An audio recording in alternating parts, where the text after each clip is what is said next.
दोस्तों नमस्कार। Exam warrior के ऑनलाइन प्लेटफॉर्म पर आप सभी का हार्दिक स्वागत और अभिनंदन है।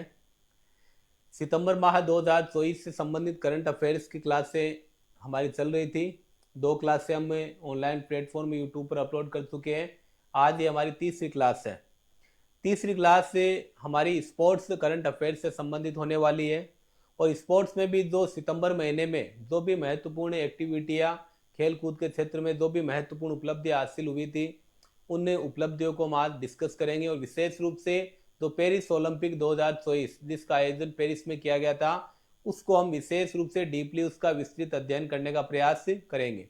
और हर एग्जाम में पेरिस ओलंपिक से 1 या 2 प्रश्न बनने की संभावना रहेगी।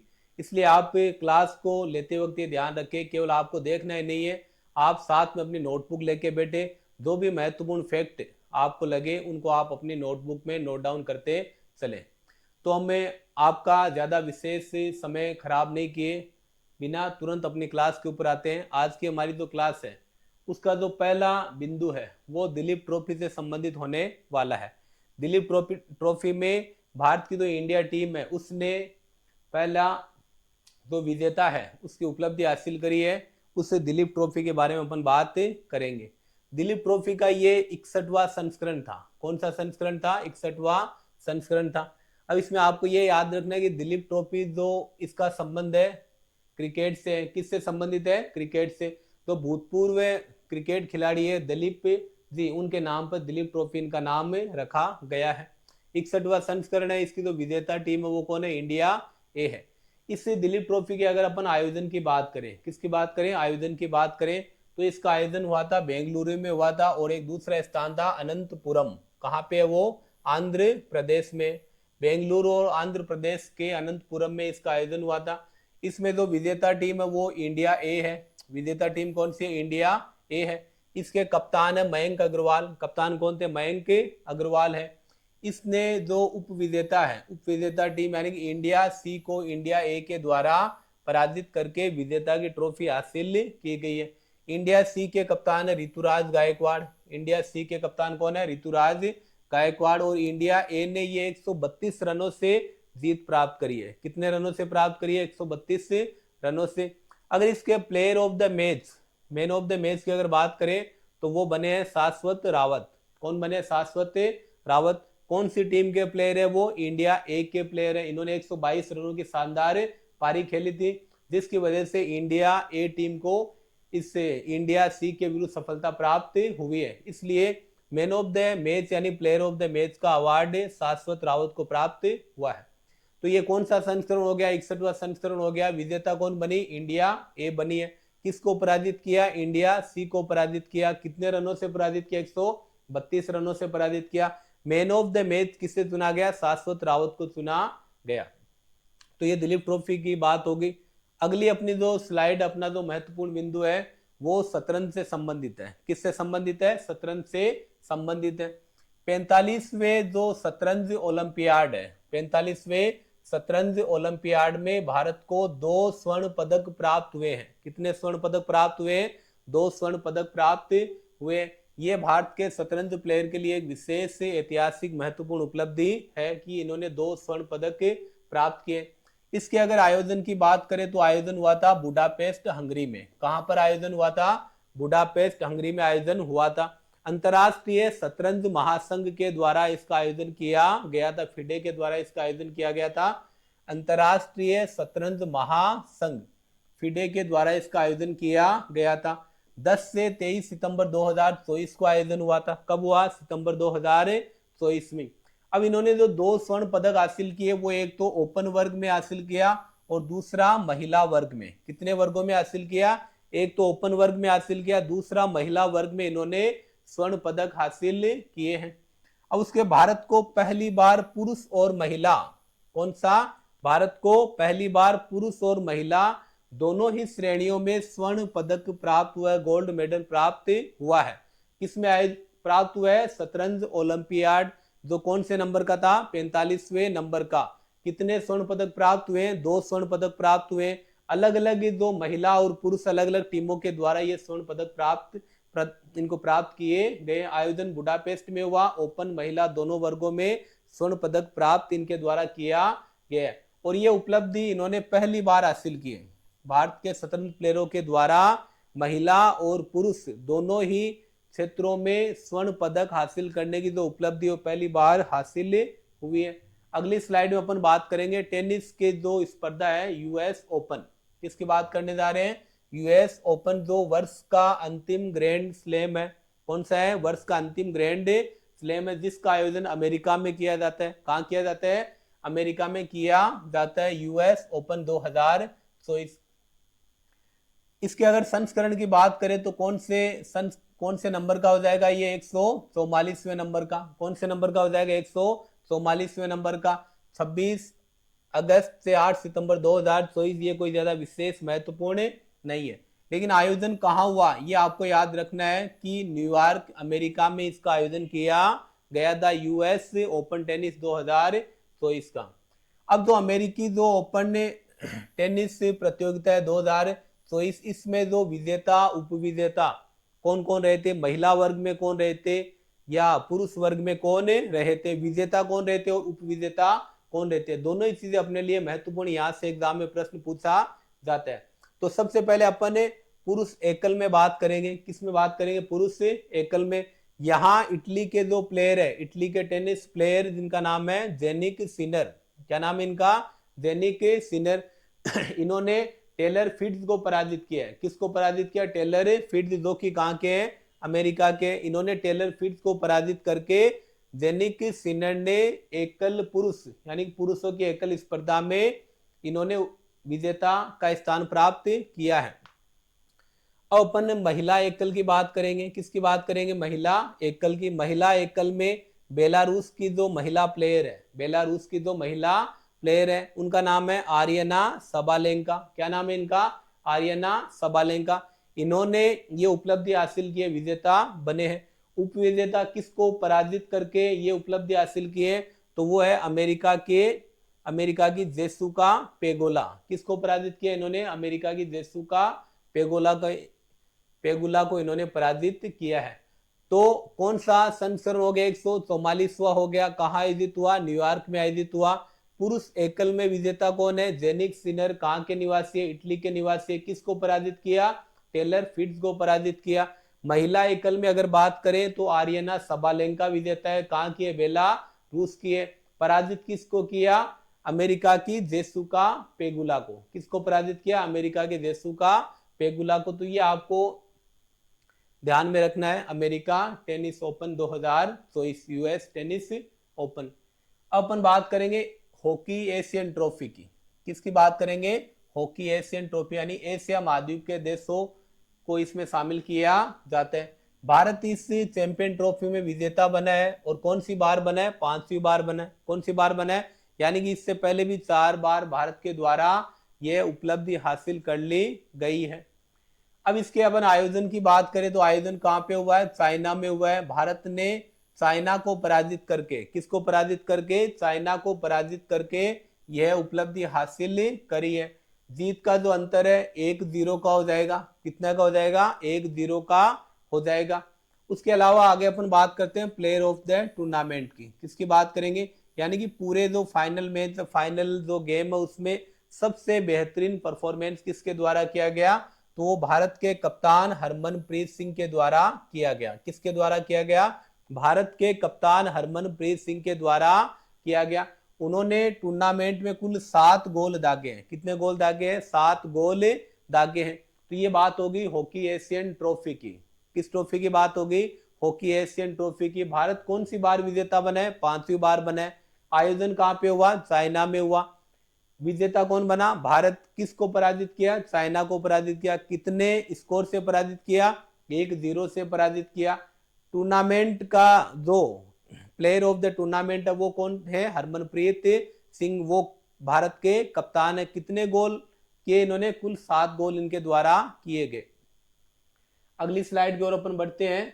अब अपन बात करेंगे डूरंड कप की। कौन सी कप की बात करेंगे? सबसे पहले आपको यह ध्यान होना चाहिए कि डूरंड कप का संबंध किससे है? तो इसका संबंध हो जाएगा फुटबॉल से। किससे संबंधित है ये? फुटबॉल से संबंधित है। और इसमें नॉर्थ ईस्ट के द्वारा, किसके द्वारा? जो विजेता ट्रॉफी है वो किसके द्वारा हासिल की गई है? नॉर्थ ईस्ट के द्वारा हासिल की गई है। और नॉर्थ ईस्ट ने यह उपलब्धि पहली बार हासिल करी है। कौन सी बार हासिल करी है? पहली बार हासिल करी है। अपन इसके आयोजन की अगर बात करें तो भारत में सबसे ज्यादा फुटबॉल कहाँ खेला जाता है? पश्चिमी बंगाल में खेला जाता है। यानी इसका जो आयोजन है वो कहाँ हो जाएगा? कोलकाता में हो जाएगा। बंगाल के कोलकाता में इसका आयोजन किया गया। इसके जो विजेता है वो कौन है? North east United. कौन सी टीम इसकी विजेता बनी? North east United. इन्होंने पिछले वर्ष के जो चैंपियन है वो चैंपियन कौन थे? मोहन बागान। गत वर्ष के विजेता मोहन बागान को पराजित करके यह उपलब्धि प्राप्त करी है।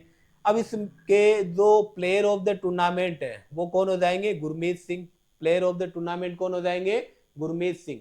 अब जो गुरमीत सिंह ने ये विशेष जो उपलब्धि इसलिए हासिल करी है कि भारत का ये जो फुटबॉल का जो मैच है ये मैच 2-2 से टाई हो गया था। 2-2 के स्कोर से टाई हो गया था। उसके बाद जब पेनल्टी शूट आउट हुआ तो इस मैच में नॉर्थ ईस्ट यूनाइटेड ने मोहन बागान को 4-3 के स्कोर के साथ पराजित किया। किसमें पराजित किया? पेनल्टी शूट आउट में पराजित किया। और यहां गुरमीत सिंह जो कि इस नॉर्थ ईस्ट यूनाइटेड के गोलकीपर है, इन्होंने बेहतरीन तरीके से 2 शानदार गोलों का बचाव किया था। इसलिए इनको प्लेयर ऑफ द टूर्नामेंट से सम्मानित किया गया है। तो डूरंड कप का संबंध किससे हो जाएगा? फुटबॉल से। किसने विजेता की ट्रॉफी प्राप्त करी है? नॉर्थ ईस्ट ने प्राप्त करी है। कौन सी बार प्राप्त करी है? पहली बार प्राप्त करी है। कहां पर आयोजन हुआ? साल्ट लेक स्टेडियम कोलकाता में। किसको पराजित किया? पिछली विजेता मोहन बागान को पराजित किया। प्लेयर ऑफ द टूर्नामेंट कौन हो जाएगा? गुरमीत सिंह हो जाएगा।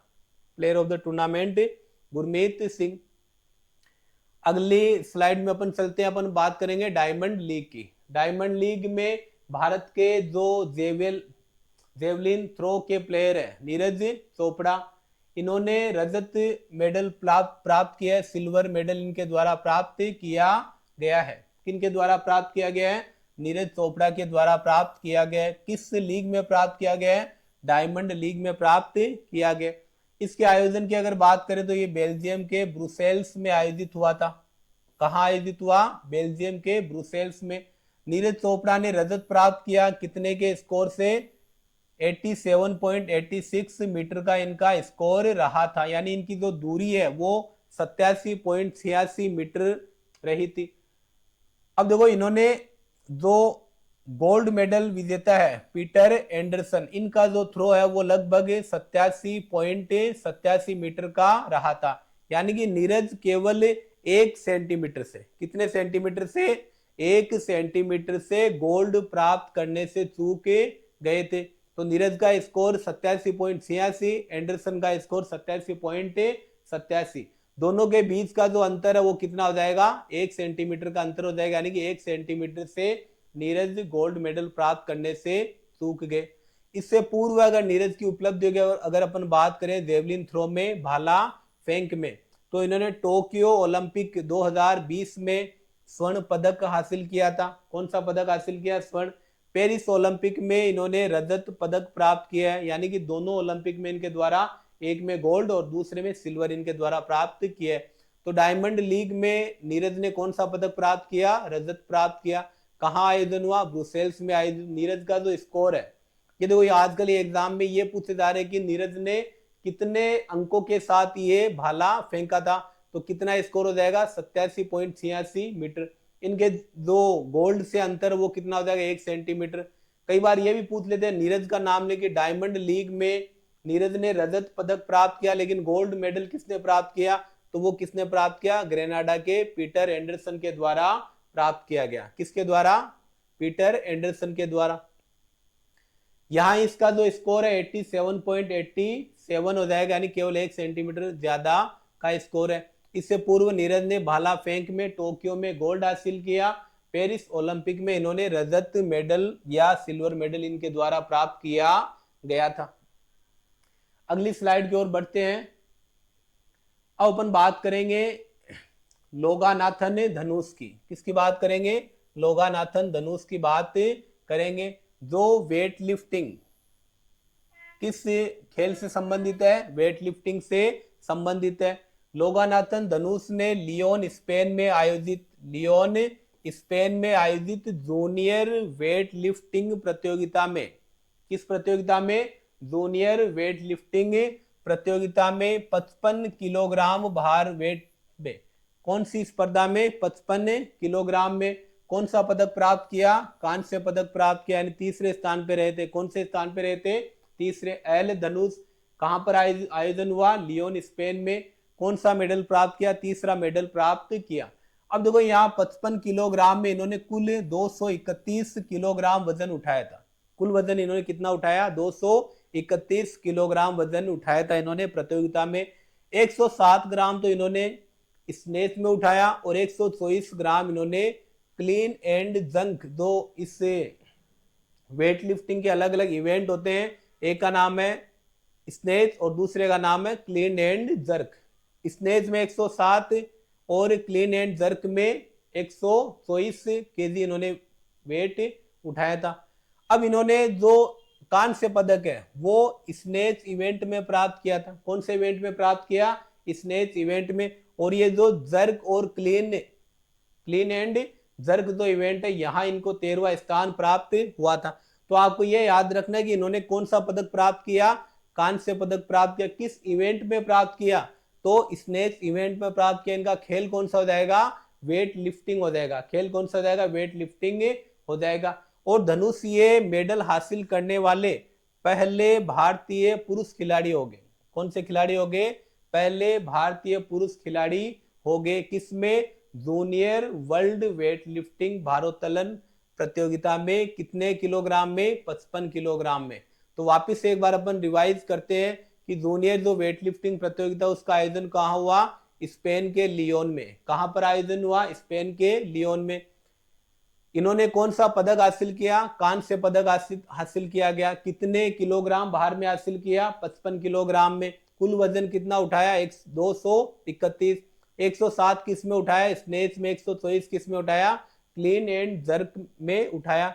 अब इन्होंने कांस्य पदक किस इवेंट में प्राप्त किया, स्नेच इवेंट में। कौन से इवेंट में, स्नेच इवेंट में इन्होंने कांस्य पदक प्राप्त किया।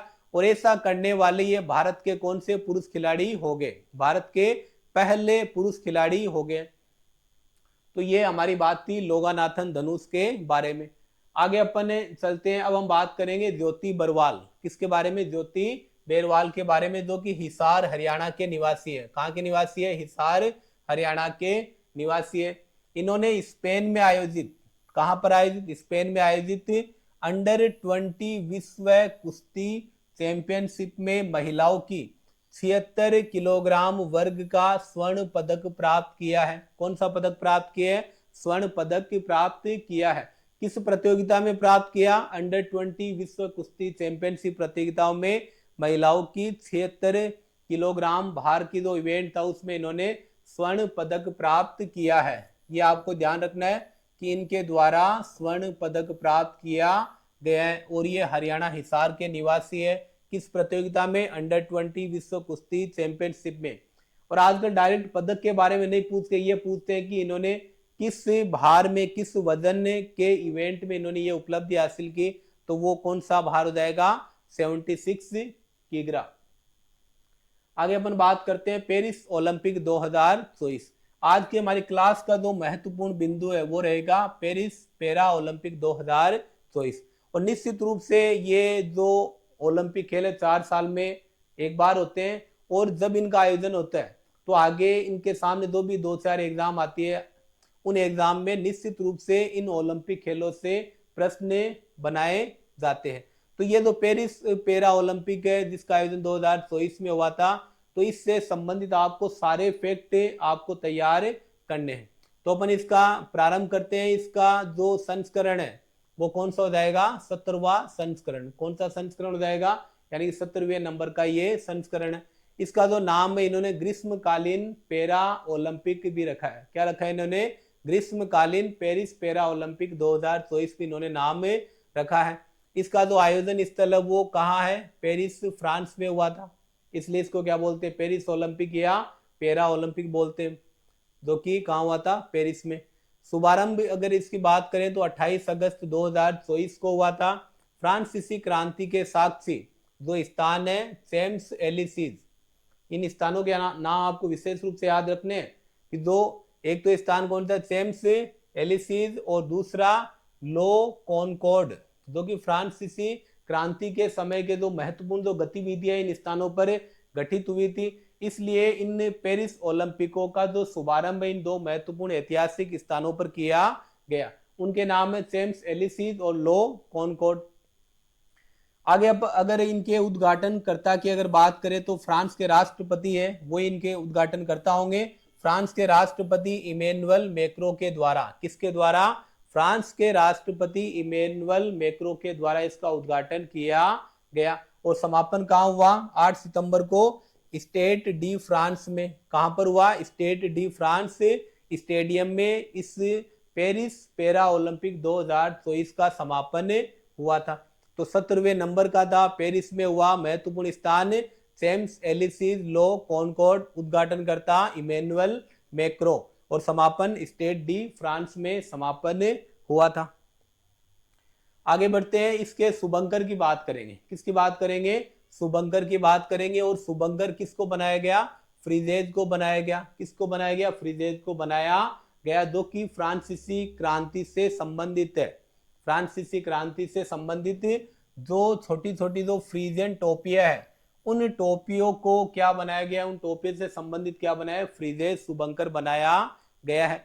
इनसे जो फ्रीजेज है, ये फ्रीजेज फ्रांसीसी क्रांति के आदर्श, लोकतांत्रिक मूल्य और इनकी जो स्वतंत्रता आजादी का प्रतीक है, इसलिए एक प्रतीक के रूप में इसे पेरिस पैरा ओलंपिक का शुभंकर बनाया गया है।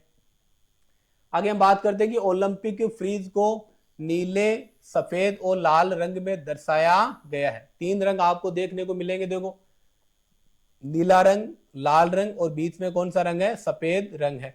और इनके हाथों में जो फ्रांस का तिरंगा है, तिरंगे में 3 रंग है, नीला, लाल और सफेद।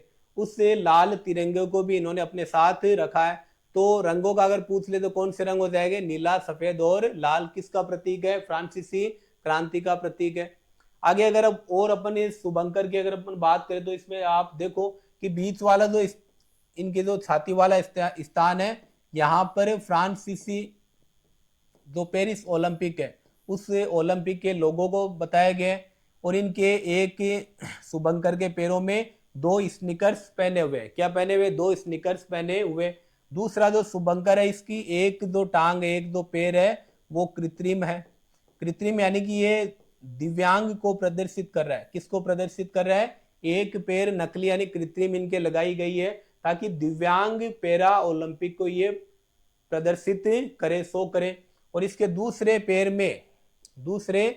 में इन्होंने लाल रंग के स्नीकर्स इनको पहनाए हुए, बीच में लोगो हो जाएगा। 3 कलर कौन से हो जाएगा, नीला हो जाएगा, सफेद हो जाएगा और लाल हो जाएगा। तो ये फ्रांसीसी जो क्रांति से संबंधित फ्रीजेज है, लोगो है, शुभंकर इससे संबंधित है।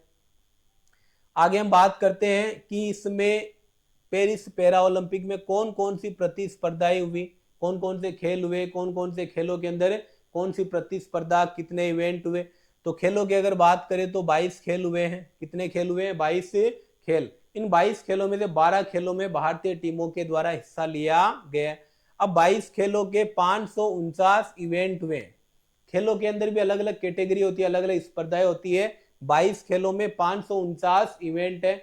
इन इवेंटों को इस ओलंपिक खेलों में शामिल किया गया। अब आगे अपन बात करते हैं कि इस ओलंपिक का ध्येय वाक्य यानी कि मोटो क्या है। तो इसका मोटो हो जाएगा गेम्स वाइड ओपन, यानी कि गेम्स को, खेलों को पूरी तरह खोल दो, सभी को जी भर के खेल खेलना है, एंजॉय करना है। तो इसका मोटो हो जाएगा गेम्स वाइड ओपन। प्रतिस्पर्धा 22 हो जाएगी, इवेंट कितने हो जाएंगे, 549। फ्रांसीसी क्रांति का प्रतीक हो गया, शुभंकर का नाम क्या है, फ्रीजेज इसका नाम हो जाएगा। अगली स्लाइड में चलते हैं कि पदक तालिका में जो शीर्ष स्थान है कि इसमें टॉप पोजीशन किसको प्राप्त हुई है, तो वो चाइना को प्राप्त हुई है। किसको प्राप्त हुई है, चाइना को। यानी कि पेरिस पैरा ओलंपिक में जो पहला स्थान है वो चाइना के द्वारा प्राप्त किया गया है। चाइना की अगर अपन बात करें तो इन्होंने 94 स्वर्ण पदक प्राप्त किए हैं, 76 इन्होंने रजत पदक प्राप्त किए और 50 इन्होंने कांस्य पदक प्राप्त किए। और इनके कुल पदकों की संख्या कितनी हो जाएगी, 220। कितनी संख्या हो जाएगी, 220 इनकी संख्या हो जाएगी। तो चाइना का भी आपको याद रखना है। चाइना का इसलिए याद रखना है क्योंकि इन्होंने शीर्ष स्थान प्राप्त किया। एग्जाम में प्रश्न या तो बनेगा कि भारत ने कौन कौन से पदक प्राप्त किए, कितने पदक प्राप्त किए, या ये बनेगा कि भारत के अलावा जो टॉप पोजीशन पहली रैंक वाला जो कंट्री है, राष्ट्र है, वो चाइना। तो यहां से भी प्रश्न बन सकता है। तो इसमें आपको चाइना याद रखना है और इनके कुल पदकों की संख्या 220 भी आपको याद रखनी है। अब इस पेरिस ओलंपिक में भारत को 18वां स्थान प्राप्त हुआ है। कौन सा स्थान प्राप्त हुआ है? भारत को 18वां स्थान प्राप्त हुआ है। अब ये याद रखना, 70वें पेरिस ओलंपिक में कौन सा स्थान प्राप्त हुआ है? 18वां स्थान प्राप्त हुआ है। अब अपन उद्घाटन समारोह में भारतीय दल के जो ध्वजवाहक है, उद्घाटन समारोह में भारतीय दल के जो ध्वजवाहक, उनकी बात करेंगे कि उद्घाटन जो सेरेमनी उसमें ध्वजवाहक कौन थे। एक जो पुरुष ध्वजवाहक है वो तो सुमित अंतिल है।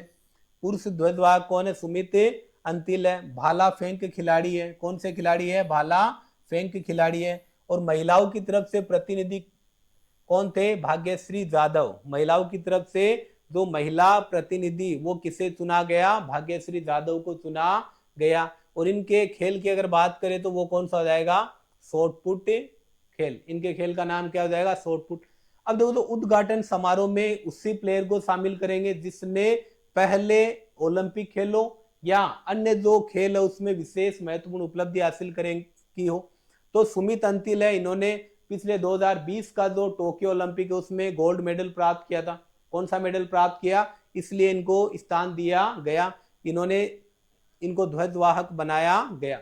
भाग्यश्री जाधव को इसलिए बनाया गया क्योंकि इन्होंने 2022 के एशिया पैरा ओलंपिक में कांस्य पदक प्राप्त किया था। कौन सा पदक प्राप्त किया?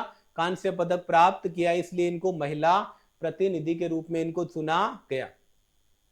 तो उद्घाटन समारोह के ध्वजवाहक सुमित अंतिल और भाग्यश्री जाधव को बनाया गया। किस किस खेलों से ये अपना प्रतिनिधित्व करते वो भी आपको ध्यान में रखना है। अब अपन बात करते हैं कि समापन समारोह में, कौन से समारोह में? समापन समारोह में भारत के ध्वजवाहक कौन थे? तो पुरुष ध्वजवाहक तो कौन थे? हरविंदर सिंह। कौन थे? हरविंदर सिंह। इनका खेल कौन सा हो जाएगा? तीरंदाजी। कौन सा खेल हो जाएगा? ये तीरंदाज थे, तीरंदाजी से संबंधित इनका खेल था। उसके अलावा महिलाओं का जो प्रतिनिधि है वो कौन थी? प्रीति पाल। कौन थी? प्रीति पाल। और इनके जो खेल का नाम है वो स्प्रिंटर। खेल का क्या नाम हो जाएगा? स्प्रिंटर। अब आगे एक सेफ डी मिशन भी बनाया जाता है कि मिशन का जो प्रमुख व्यक्ति है, जो पूरे मिशन को लीड करेगा, उसका नेतृत्व करेगा, उस व्यक्ति का नाम क्या है? सत्य प्रकाश सांगवान। कौन है? सत्य प्रकाश सांगवान, जो कि भारतीय पैरा ओलंपिक जो समिति है, भारतीय पैरा ओलंपिक समिति है, उसके उपाध्यक्ष है। उसके क्या है? ये उपाध्यक्ष है, इसलिए इनको मिशन का प्रमुख सेफ डी मिशन बनाया गया। मिशन का प्रमुख इनको बनाया गया। तो तालिका में शीर्ष स्थान चाइना का, कुल पदक 220। भारत ने कौन सा स्थान प्राप्त किया? 18वां स्थान। उद्घाटन समारोह में ध्वजवाहक अलग थे, समापन समारोह में ध्वजवाहक अलग। उद्घाटन में कौन थे? सुमित अंतिल थे, भाग्यश्री जाधव थी। और समापन समारोह में हरविंदर सिंह और प्रीति पाल। और मिशन का जो प्रमुख है वो किसे बनाया गया? सत्य प्रकाश सांगवान को। आगे अपन और डिटेल में पढ़ते हैं कि 16वां जो पैरा ओलंपिक है जिसका आयोजन टोक्यो में हुआ था। कहाँ आयोजन हुआ? टोक्यो में हुआ। 24 से 5 सितंबर 2021 को। कब हुआ था? 24 से 5 सितंबर 2021 को। पहले 2020 में होने वाला था, लेकिन कोविड की वजह से इसको आगे एक्सटेंड किया गया। उसका आयोजन हुआ सितंबर 2021 में। कौन से नंबर का आयोजन था ये? 16वें नंबर का आयोजन। कौन से नंबर का आयोजन था? 16वें नंबर का आयोजन हुआ था। अब अपन बात करेंगे इस पूरे पेरिस पैरा ओलंपिक में जो शीर्ष स्थान है, टॉप 3 जो कंट्री है उनकी बात करेंगे कि जो सर्वोच्च 3 स्थान पदक तालिका में किन के द्वारा प्राप्त किए, उन देशों की अपन बात करेंगे। तो पहली जो रैंक वो हासिल किसके द्वारा करी गई? चाइना के द्वारा। किसके द्वारा की गई? चाइना के। कुल पदकों की संख्या कितनी हो जाएगी? 220। कितने पदक प्राप्त किए इन्होंने? 220। अब इनके अलग अलग कैटेगरी है, स्वर्ण, रजत और कांस्य। स्वर्ण में इन्होंने 94 पदक रजत में इन्होंने 76 पदक और कांस्य से कितने पदक प्राप्त कर लिए? 50। तो कुल पदक चाइना के कितने हो गए? 220 पदक हो गए। कितने पदक हो गए? 220 पदक हो गए। अब चाइना के बाद भारत ने कौन सा स्थान प्राप्त किया? 18वां स्थान। अब इसमें दूसरा स्थान किसके द्वारा प्राप्त किया गया? ब्रिटेन के द्वारा। और तीसरा स्थान संयुक्त राज्य अमेरिका के द्वारा प्राप्त किया गया। तो आपको ये तीनों स्थान याद रखने की, चाइना, ब्रिटेन और अमेरिका के द्वारा top 3 first, second, third position प्राप्त की गई। अपन भारत में डिटेल में अपन और इसकी डिस्कस करेंगे। तो भारत का जो स्थान है वो कौन सा हो जाएगा? 18वां स्थान। 70वें पेरिस ओलंपिक में भारत का स्थान कौन सा? 18वां स्थान है। भारत के अगर स्वर्ण पदकों की बात करें तो 7 स्वर्ण पदक प्राप्त किए, 9 रजत पदक इनके द्वारा प्राप्त किए गए और 13 कांस्य पदक इनके द्वारा प्राप्त किए गए। यानी 7, 9 और 13, 7 स्वर्ण हो गए, 9 रजत हो गए और 13 कांस्य पदक भारत के द्वारा 18वें स्थान के साथ प्राप्त किए गए। और कुल पदकों की संख्या कितनी हो जाएगी? 29। कितनी हो जाएगी? 29 हो जाएगी। तो भारत के बारे में आपको सारा याद रखना है। कौन सा स्थान प्राप्त किया? 18वां। स्वर्ण कितने प्राप्त किए? 7 प्राप्त किए। रजत कितने प्राप्त किए? 9 प्राप्त किए। कांस्य कितने प्राप्त किए? 13 प्राप्त किए। और टोटल कितने प्राप्त हो गए? 29। टोटल कितने प्राप्त हो गए? 29 पदक भारत के द्वारा प्राप्त किए गए। अब वापिस अपन इसमें पूरा भारत के बारे में डिटेल से अपन डिस्कस करेंगे। 18वां स्थान प्राप्त कर लिया। कुल जो प्रतिभागी है, कितने पैरा एथलीट शामिल हुए? 84 पैरा एथलीट इस प्रतियोगिता में भारत की तरफ से शामिल हुए थे। अब आपको यहाँ ये ध्यान में रखना है कि 2020-21 का जो टोक्यो पैरा ओलंपिक है, 16वां पैरा ओलंपिक, उस पैरा ओलंपिक में भारत की तरफ से 54 खिलाड़ियों ने भाग लिया था। कितने खिलाड़ियों ने भाग लिया? 54 खिलाड़ियों ने। लेकिन 2024 का जो पेरिस पैरा ओलंपिक है उसमें भारत ने अब तक सबसे ज्यादा 84 खिलाड़ियों के साथ इस प्रतियोगिता में भाग लिया था। तो सर्वाधिक हो गया। ये क्या हो गया कि सर्वाधिक संख्या में 84 खिलाड़ियों ने भाग लिया था। किस में भाग लिया? पेरिस पैरा ओलंपिक 2024 में। अब देखो यहाँ इस खेलों में, इस प्रतियोगिता में भारत ने 3 नए खेलों में, कितने नए खेलों में? भारत ने 3 नए खेलों में भाग लिया था। पहला तो पेरिस में कौन सा हो जाएगा? पैरा साइकिलिंग, दूसरा पैरा रोइंग और तीसरा कौन सा हो जाएगा? Blind judo. ये 3 भी आपको याद रखने कि किन 3 नए खेलों में अपनी हिस्सेदारी दी गई। तो पेरिस में पैरा साइकिलिंग, पैरा रोइंग और ब्लाइंड जूडो, मतलब जो नेत्रहीन जो खिलाड़ी होते हैं उनका जो जूडो की प्रतियोगिता है। अब ये जो ब्लाइंड जूडो, इसमें कपिल परमार ने, किसने? कपिल परमार ने 60 किलोग्राम श्रेणी में कांस्य पदक प्राप्त किया। कौन सा पदक प्राप्त किया? यानी पहली बार प्रतियोगिता में शामिल हुए और पहली बार इन्होंने कौन सा मेडल प्राप्त कर लिया? कांस्य पदक प्राप्त कर लिया। किस भार वजन वर्ग में हासिल किया? 60 किलोग्राम में। किसके द्वारा हासिल किया गया? कपिल परमार के द्वारा हासिल किया गया। तो 84 खिलाड़ियों ने अपना हिस्सेदारी ली और कितने खेलों में? 12 खेलों में। टोटल खेल कितने थे? 22 खेल थे। कितने इवेंट थे? 549 इवेंट थे। भारत ने 3 नए खेलों में हिस्सेदारी ली, पैरा साइकिलिंग, पैरा रोइंग और ब्लाइंड जूडो।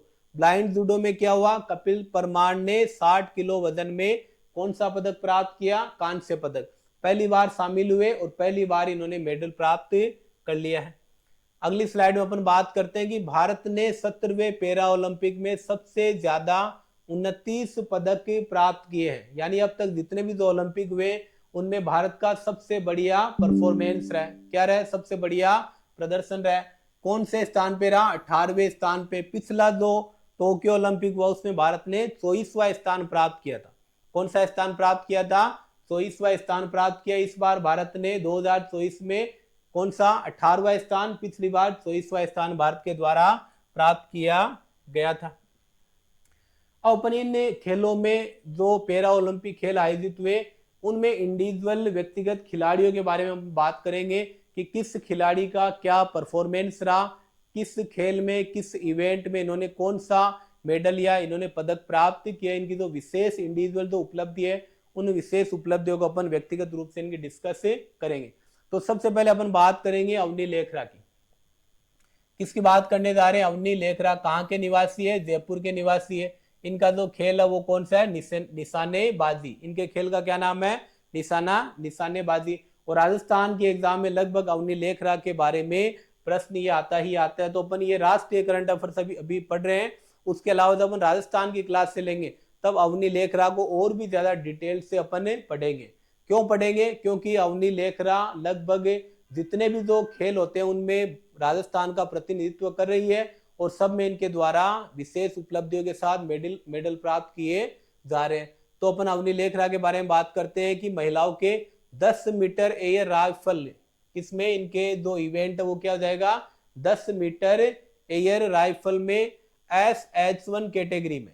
कौन सी कैटेगरी में, SH1 कैटेगरी में। और इनका स्कोर क्या है, 249.7 अंक। कितना स्कोर हो जाएगा, 249.7 अंकों के साथ इन्होंने गोल्ड मेडल प्राप्त किया है। किसने प्राप्त किया है, अवनी लेखरा ने 10 मीटर एयर राइफल में SH1 कैटेगरी में 249.7 अंकों के साथ इन्होंने गोल्ड हासिल किया है। और इस पैरा ओलंपिक में ये पहला पदक था। कौन सा पदक था, पहला। और वो पदक भी कौन सा था, स्वर्ण यानी गोल्ड मेडल था।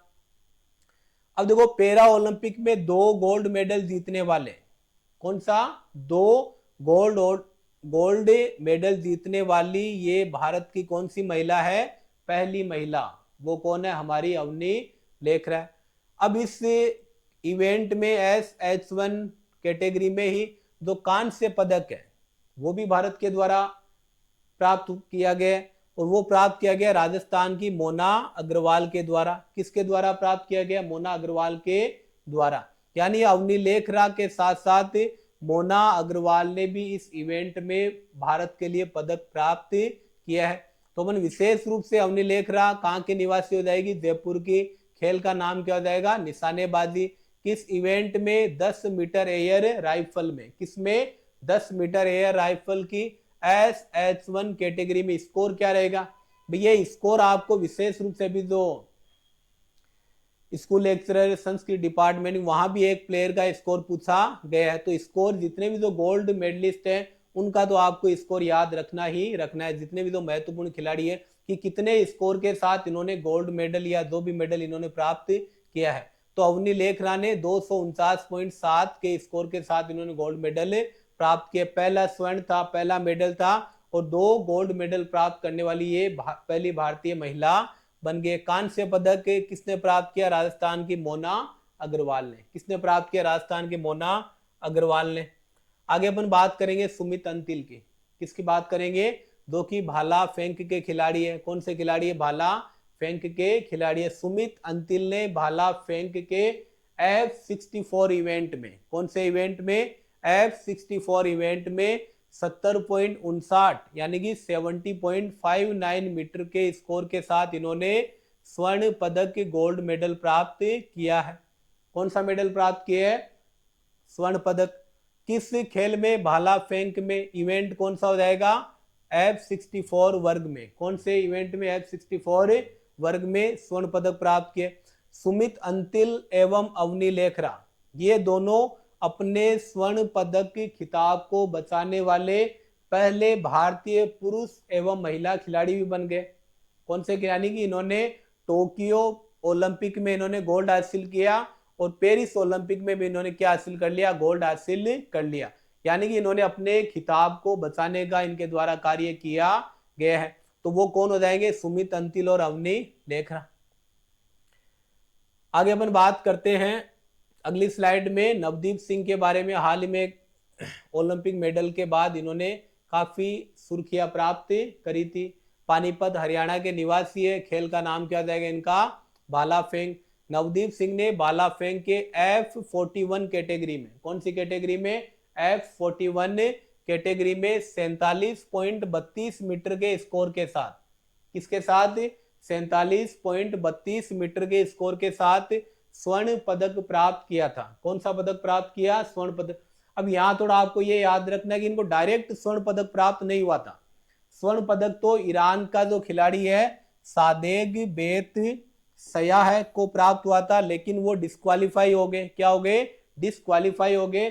इसलिए जो स्वर्ण पदक है वो नवदीप सिंह को प्राप्त हो गया। किसको प्राप्त हो गया? नवदीप सिंह को। किन के स्थान पे प्राप्त हुआ? ईरान के सादेक बेत सयाह के स्थान पे इनके डिस्क्वालीफाई होने की वजह से नवदीप सिंह को भाला फेंक में, किसमें? भाला फेंक में 47.32 मीटर के स्कोर के साथ स्वर्ण पदक प्राप्त हुआ है।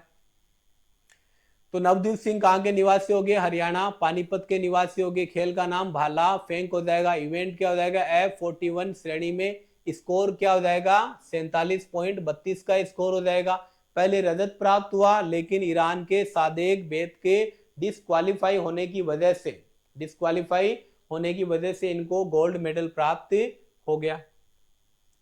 आगे अपन बात करते हैं मरियप्पन थंगावेलु की। किसकी बात करेंगे? मरियप्पन थंगावेलु की। किस खेल से संबंधित है? ऊंची कूद से संबंधित है। जितने भी तो ओलंपियंस है इनके आप खेल आप अच्छे से ध्यान में रखना आपको, कि कौन सा खिलाड़ी, कौन सा प्लेयर किस खेल से संबंधित है, किस इवेंट से संबंधित है, और ओलंपिक में जो मेडल प्राप्त किए, कितने स्कोर के साथ प्राप्त किए, ये सारी चीजें आपको अच्छे से नोट डाउन करनी है। मरियन थंगावेलु ने ऊंची कूद का के T42 जो इवेंट है उसमें इन्होंने गोल्ड मेडल प्राप्त किया है। गोल्ड नहीं, सॉरी, कांस्य पदक प्राप्त किया है। अब ये 3 पैरा ओलंपिक में, इसमें लगातार 2016, 2020, 2024 में मेडल प्राप्त करने वाले ये खिलाड़ी बन गए हैं। अब इन्होंने 3 मेडल प्राप्त कर लिए लगातार 3 ओलंपिक खेलों में। 2016 में इन्होंने स्वर्ण पदक प्राप्त किया, टोक्यो में 2020 में इन्होंने रजत प्राप्त किया, और पेरिस 2024 में इन्होंने कांस्य पदक प्राप्त कर लिया। यानी कि लगातार 3 ओलंपिक खेलों में इनके द्वारा पदक भारत के लिए प्राप्त किया गया है। तो मरियन थंगावेलु की जो गेम है, खेल का नाम क्या हो जाएगा? ऊंची कूद हो जाएगा। इनकी जो इवेंट है वो कौन सा है? T42 event. कौन सा इवेंट है? T42। लगातार ओलंपिक खेलों में कितने पदक प्राप्त कर लिए? 3 प्राप्त कर लिए। 2016 में स्वर्ण, 2020 में रजत, और 2024 में इन्होंने कांस्य पदक प्राप्त किया है। आगे अपन बात करते हैं हरविंदर सिंह, जो कि कैथल हरियाणा के निवासी है, और इनके जो खेल है उसका नाम है तीरंदाजी। खेल का क्या नाम है इनका? तीरंदाजी। हरविंदर सिंह पैरा ओलंपिक में भारत के लिए इन्होंने स्वर्ण पदक प्राप्त किया। तीरंदाजी में स्वर्ण पदक प्राप्त करने वाले ये भारत के पहले खिलाड़ी है, पहले तीरंदाज है, भारत के पहले तीरंदाज है जिन्होंने पैरा ओलंपिक में गोल्ड मेडल प्राप्त किया है। और इनकी दूसरी उपलब्धि है कि जो समापन समारोह है, उसमें ये भारत के ध्वजवाहक भी बने थे। कौन से बने? समापन समारोह में भारत के ध्वजवाहक बने।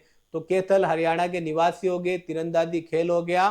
कौन सा मेडल प्राप्त किया? स्वर्ण पदक, स्वर्ण मेडल इन्होंने प्राप्त किया, और ऐसा करने वाले भारत के पहले तीरंदाज हो गए, और इनको समापन समारोह में ध्वजवाहक भी नियुक्त किया गया था। आगे जो क्लब थ्रो के खिलाड़ी है धर्मवीर, उनकी बात करते हैं। उन्होंने क्लब थ्रो के F51 स्पर्धा में, कौन सी स्पर्धा में?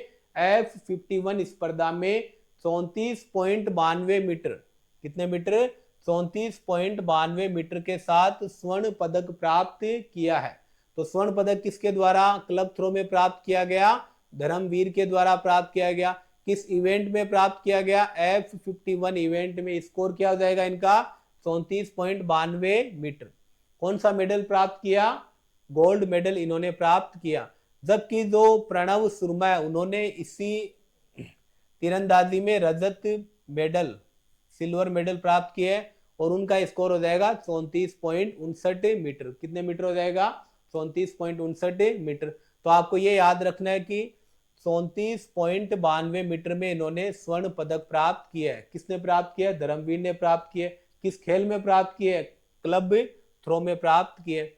उसके बाद अपन उत्तर प्रदेश के प्रीतिपाल की बात करते हैं। ये एक धावक है, और इन्होंने ट्रैक एंड फील्ड स्पर्धा में, किसमें? ट्रैक एवं फील्ड स्पर्धा में कांस्य पदक प्राप्त किया है। कौन सा पदक प्राप्त किया है? कांस्य पदक। और पदक कितने प्राप्त किए? 2 पदक प्राप्त किए इन्होंने। ट्रैक एवं फील्ड स्पर्धा में 2 कांस्य पदक प्राप्त किए हैं। एक पदक तो प्राप्त किया है 100 मीटर में, और दूसरा पदक प्राप्त किया है 200 मीटर में, T35 इवेंट में। कौन से इवेंट में? 100 मीटर, 200 मीटर, T35 इवेंट में 2 स्वर्ण पदक इनके द्वारा प्राप्त किए गए और ये ऐसा करने वाली पहली महिला पैरा एथलीट बन गई है। यानी कि ट्रैक एवं फील्ड इवेंट में 2 कांस्य पदक प्राप्त करने वाली पहली महिला खिलाड़ी बन गई है। आगे अपन बात करते हैं जम्मू कश्मीर की शीतल देवी की। ये भी क्या है, तीरंदाज है। ये भी क्या है, तीरंदाज है। और तीरंदाजी में शीतल देवी तीरंदाजी में पदक जीतने वाली पहली महिला तीरंदाज है। कौन सी महिला तीरंदाज है? पहली महिला तीरंदाज कौन बन गई है? शीतल देवी बन गई है। कहां से संबंधित है? जम्मू कश्मीर से संबंधित है। इन्होंने सबसे कम उम्र में, दूसरी उपलब्धि इनकी क्या हो जाएगी कि इन्होंने सबसे कम उम्र में पैरा ओलंपिक पदक इन्होंने प्राप्त किया है। इन्होंने राकेश के साथ मिश्रित स्पर्धा में, कौन सी स्पर्धा में? राकेश के साथ मिश्रित स्पर्धा में कांस्य पदक प्राप्त किया है। कौन सा पदक प्राप्त किया है? तो कांस्य पदक प्राप्त किए। ऐसा करने वाली ये पहली महिला तीरंदाज हो जाएगी 2024 के ओलंपिक खेलों में। और दूसरी विशेष उपलब्धि क्या हो जाएगी? इन्होंने ये उपलब्धि सबसे कम उम्र में यानी कि 17 वर्ष की उम्र में इन्होंने ये उपलब्धि हासिल करी है। अगली स्लाइड में अपन बात करेंगे कि जो पेरिस ओलंपिक है, इन्होंने जो 7 हमारे जो खिलाड़ी हैं जिन्होंने स्वर्ण पदक प्राप्त किए, उन खिलाड़ियों के बारे में विशेष जो उनके नाम, उनका खेल, उनकी स्पर्धा किस राज्य से वो संबंधित है, उन सबको एक साथ एक टेबल के रूप में प्रस्तुत करने का अपन प्रयास करेंगे। आपके लिए एक टेबल तैयार करी गई है। सबसे पहले अपन बात करेंगे अवनी लेखरा की, साथ साथ इसका आपका रिवीजन भी हो जाएगा। इंडिविजुअल अपन ने बात कर ली, अब टेबल में अपन दोबारा से इसकी डिस्कस कर लेंगे। तो अवनी लेखरा का संबंध किससे हो जाएगा? शूटिंग से। नितेश कुमार का संबंध किससे हो जाएगा? बैडमिंटन से। सुमित अंतिल का संबंध किससे हो जाएगा? एथलेटिक्स से। हरविंदर सिंह का संबंध किससे हो जाएगा? तीरंदाजी। धर्मवीर किससे संबंधित है? एथलेटिक्स। प्रवीण कुमार एथलेटिक्स। नवदीप सिंह किससे संबंधित है? एथलेटिक्स से संबंधित है। तो आपको ये पूरी जो अपनी कॉपी है उसमें ये टेबल भी आपको बनानी है। अवनी लेखरा ने शूटिंग में तो 10 मीटर एयर राइफल दो इवेंट है उसकी SH1 कैटेगरी में। कौन सी कैटेगरी में? शूटिंग खेल में 10 मीटर एयर राइफल की SH1 कैटेगरी में इन्होंने गोल्ड मेडल प्राप्त किए। उसके बाद में बैडमिंटन प्लेयर नितेश कुमार की बात करते हैं। इन्होंने पुरुष एकल की SL3 कैटेगरी में, कौन सी कैटेगरी में? SL3 कैटेगरी में इन्होंने गोल्ड प्राप्त किया है। जो हरियाणा के निवासी है। कहां के निवासी है? हरियाणा के निवासी। एथलेटिक्स प्लेयर सुमित अंतिल की बात करते हैं तो जेवलिन थ्रो में F64 इवेंट में, कौन से इवेंट में? F64 इवेंट में इन्होंने गोल्ड हासिल किया है, जो कि हरियाणा के निवासी। कहां के निवासी है? हरियाणा के। हरविंदर सिंह तीरंदाजी संबंधित है। इन्होंने व्यक्तिगत रिकर्व ओपन में इन्होंने गोल्ड हासिल किए हैं। धर्मवीर कहां संबंधित है? हरियाणा से। क्लब थ्रो F51 में इन्होंने गोल्ड हासिल किए। एथलेटिक्स में प्रवीण कुमार की बात करते हैं। इन्होंने पुरुष हाई जंप में, कौन सी जंप में? पुरुष हाई जंप में इन्होंने गोल्ड हासिल किया। नवदीप सिंह जो कि पानीपत हरियाणा के निवासी, इन्होंने जेवलिन थ्रो में। इनका विशेष ध्यान में रखना, इनका संबंध किससे है? जेवलिन थ्रो से है। और F41 कैटेगरी में इन्होंने गोल्ड हासिल किया है। तो ये 7 जो विजेता है, गोल्ड मेडल विजेता है, जिन्होंने पेरिस पैरा ओलंपिक में भारत की तरफ से गोल्ड मेडल हासिल किए थे। अवनी लेखरा, नितेश कुमार, सुमित अंतिल, हरविंदर सिंह, धर्मवीर, प्रवीण कुमार और नवदीप सिंह, इन खिलाड़ियों के द्वारा भारत की तरफ से गोल्ड मेडल प्राप्त किए गए भारत के लिए। आगे अपन बात करेंगे जो रजत पदक है, दूसरा स्थान पेरिस ओलंपिक में भारत के किन किन खिलाड़ियों के द्वारा प्राप्त किया गया। तो इनको अपन शॉर्टली फटाफट पढ़ लेते, आप कॉपी में नोटबुक में नोट कर लेना। अजीत सिंह यादव भाला फेंक, Nishad Kumar athletics, Sachin रिवलारी athletics, Sharad Kumar athletics, Yogesh Kathuniya athletics, Pranav सुरमा एथलेटिक्स, मनीष नरवाल, इनका संबंध किससे है? शूटिंग से। ये चारों जो प्लेयर है, देखो निषाद, सचिन, शरद, योगेश और प्रणव, इनका संबंध एथलेटिक्स से है। अजीत यादव का संबंध भाला फेंक से। और मनीष नरवाल, ये आप थोड़ा और देख लेना डिटेल में कि मनीष नरवाल इसका संबंध किससे है? शूटिंग से है। और तुलसीमती मरुगेसन, इनका संबंध है बैडमिंटन से। और सुहास का संबंध भी किससे है? बैडमिंटन से संबंधित है। तो इन प्लेयर्स के द्वारा रजत पदक प्राप्त किया गया था। अब ऐसी एक टेबल आपके लिए बनाई गई है कांस्य पदक प्राप्त करने वाले खिलाड़ियों की। कौन सा पदक, यानी कि इन्होंने 3rd स्थान प्राप्त किया। Rubina Francis shooting, Mona Agarwal shooting, Deepti जीवनजी athletics, Mariyappan athletics, Pritipal कांस्य पदक एथलेटिक्स, और उसके बाद होकोतो सेमा एथलेटिक्स, सिमरन Sharma athletics, निध्या Shri Siwan badminton, Manisha badminton, सुंदर सिंह गुर्जर भाला फेंक, कपिल परमार जूडो, और राकेश कुमार और शीतल देवी किससे संबंधित है, तीरंदाजी से संबंधित है। तो ये इनका खेल हो जाएगा, ये इनका इवेंट हो जाएगा, या आप इनको नोट डाउन कर लेना। आगे अपन बात करते हैं कि तो भारत में सर्वाधिक 17 पदक एथलेटिक्स में जीते हैं। भारत ने सर्वाधिक 17 पदक किस खेल में जीते हैं, एथलेटिक्स में जीते हैं। तो ये पेरिस ओलंपिक से संबंधित अपनी महत्वपूर्ण जो गतिविधि है, उपलब्धि है, उनसे संबंधित लगभग एक किसने एग्जाम में प्रश्न पूछे जाने की संभावना रहेगी। अपन बात करेंगे 18वां ग्रीष्मकालीन ओलंपिक, जो अगला ओलंपिक है उसका आयोजन कहाँ होगा, संयुक्त राज्य अमेरिका में होगा। कहाँ होगा, 2028 में होगा, संयुक्त राज्य अमेरिका के एलएस यानी कि लॉस एंजल्स में होगा। उसके बाद अपन बात करते हैं रणधीर सिंह की। रणधीर सिंह भारत के पूर्व निशानेबाज है, भारत के पूर्व निशानेबाज है, और इनको एशियाई ओलंपिक्स परिषद यानी कि ओसीए का अध्यक्ष नियुक्त किया गया है। किसका अध्यक्ष किया गया है, नियुक्त किया गया, एशियाई ओलंपिक परिषद का अध्यक्ष नियुक्त किया गया, ओसीए का अध्यक्ष नियुक्त किया गया। और ये ऐसा बनने वाली ये भारत के पहले खिलाड़ी है। कौन से खिलाड़ी है, भारत के पहले खिलाड़ी है। आगे अपन बात करते हैं क्रिस्टियानो रोनाल्डो की। क्रिस्टियानो रोनाल्डो क्यों चर्चा में, इन्होंने अपने कैरियर में कुल 900 गोल, सबसे ज्यादा गोल दागने वाले खिलाड़ी का अवार्ड इनको प्राप्त हुआ है। क्रिस्टियानो रोनाल्डो ऐसा करने वाले पहले पुरुष खिलाड़ी की सबसे ज्यादा इन्होंने 900 गोल इन्होंने प्राप्त किए हैं। और आपको ये ध्यान रखना, ये कहाँ के खिलाड़ी है, पुर्तगाल के। रोनाल्डो कहाँ के खिलाड़ी है, पुर्तगाल के। आगे शरद कमल के बारे में बात करते हैं कि शीर्ष टेबल टेनिस खिलाड़ी, कौन से खिलाड़ी, शीर्ष टेबल टेनिस खिलाड़ी शरद कमल को अंतरराष्ट्रीय टेबल टेनिस महासंघ फाउंडेशन ने भारत का पहला राजदूत नियुक्त किया है। भारत का पहला राजदूत अंतरराष्ट्रीय टेबल टेनिस महासंघ के लिए नियुक्त होने वाले जो पहले भारतीय वो कौन है, शरद कमल है। इनका संबंध किससे है, टेबल टेनिस से, टीटी से संबंधित प्लेयर है। उसके अलावा शरद कमल ने हाल ही में जो उद्घाटन समारोह है, पेरिस ओलंपिक का उद्घाटन है समारोह, उसमें भारत के पुरुष ध्वजवाहक के रूप में भी इनको नियुक्त किया गया था। तो शरद कमल पुरुष ध्वजवाहक हो गए, कहाँ हो गए, पेरिस ओलंपिक में। उसके अलावा अंतरराष्ट्रीय टेबल टेनिस महासंघ फाउंडेशन के भी ये क्या बन गए हैं, राजदूत बन गए। तो क्रिस्टियानो रोनाल्डो 900 सबसे ज्यादा पदक प्राप्त किए, शरद कमल अंतरराष्ट्रीय टेबल टेनिस महासंघ के क्या बन गए, राजदूत बने गए, और ये ऐसा बनने वाले पहले भारतीय है। और उसके अलावा इन्होंने जो पेरिस ओलंपिक है उसमें पुरुष ध्वजवाहक के रूप में भी भारत का प्रतिनिधित्व किया था। और अपनी आज की जो स्पोर्ट्स क्लास है उसका जो अंतिम स्लाइड है, अंतिम दो बिंदु है वो अपन डिस्कस करने जा रहे हैं। कि प्रत्याशा रे ये एक तैराक है, यानी स्विमिंग से संबंधित प्लेयर है।